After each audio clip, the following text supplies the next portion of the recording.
We creep ever closer to July 1st and the return to service on the North Shore Scenic Railroad. And also on July 1st, when this great St. Louis County depot in downtown Duluth reopens to the public as well. It's home to the Lake Superior Railroad Museum, and in the meantime, we'll continue our behind-the-scenes video tours.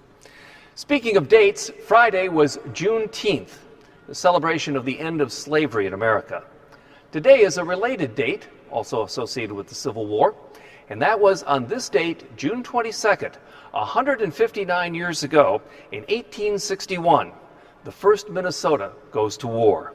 The First Minnesota Infantry was one of the first in the entire nation to be called up to join the Army of the Potomac, which meant they were in every single battle of the Civil War right from the very beginning and right to the very end. In fact, they were crucial in the Gettysburg fight. On day 2 of Gettysburg, under the command of General Winfield Hancock, the 1st Minnesota bravely fought as a delaying tactic till more troops could come into the battle, a delaying tactic against the Confederacy on Cemetery Ridge, which turned out to be a cemetery for most of the combatants that day.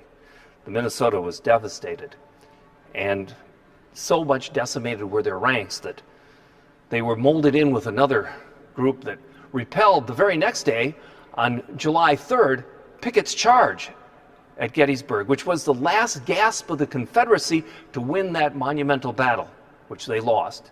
And that was the end, pretty much, of the Civil War. And the 1st Minnesota was there. Now, here's the story about how that happened in Duluth and the connection between the last surviving soldier of the Union forces in the Civil War and his connection here to Duluth. To find that story, we go to Veterans Memorial Hall, a project of the St. Louis County Historical Society. And here's where I introduce you to Uncle Albert. His actual birth date is muddled in history, but the facts remain the same. Albert Woolson, who lived in Duluth, Minnesota, and was a member of the 1st Minnesota, was the last surviving soldier of the Civil War when he passed away here in 1956. Here's the story. He grows up being born in Antwerp, New York, the son of Willard Woolson. Willard enlists at the beginning of the Civil War and goes off to fight. He's critically wounded in the Battle of Shiloh.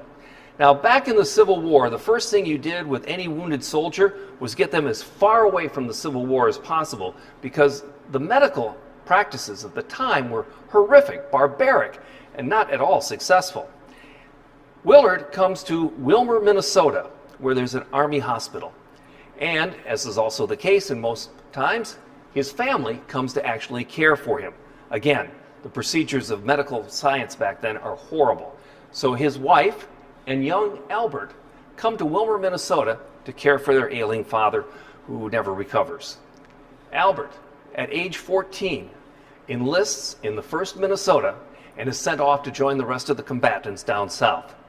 At 14, he's a drummer boy. And here's his drum and his fife and bugle. He was given a gun but never really saw any action.